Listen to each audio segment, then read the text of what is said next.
And I want to challenge every single one of you. My pops used to always say, the only difference between someone who's good and someone who's the best is the person who's the best is simply focused.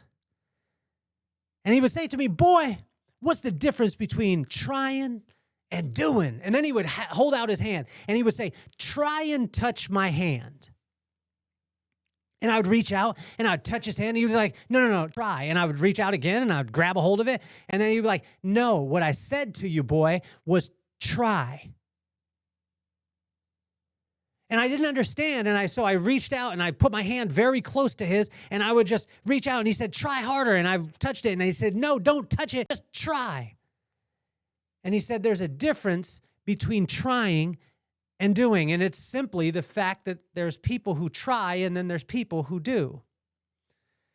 This always confused me as a little kid, but now as I think about it later on in life, I start to understand the magnitude of this as opposed to talking about launching a podcast. Simply do it. And then tell people in the past tense, I just launched X. Do it, and then you'll learn. I saw a quote that said, no one will ever learn how to swim from reading about it. You got to get in the water.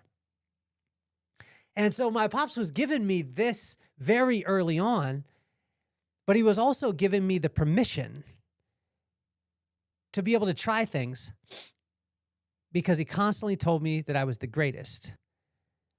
And then he gave me a challenge with it. So act accordingly. And I want to challenge every single one of you. Number one is I want to give you the challenge to research why you're the greatest, why you were made perfect in the image of God right now, right here, and you're exactly where you need to be at the exact right time. And if God needed you someplace else, they need to have you there. And once you get to the place where you absolutely believe that, then just act according to that every single day. And I can guarantee you, things will start to shift a little bit.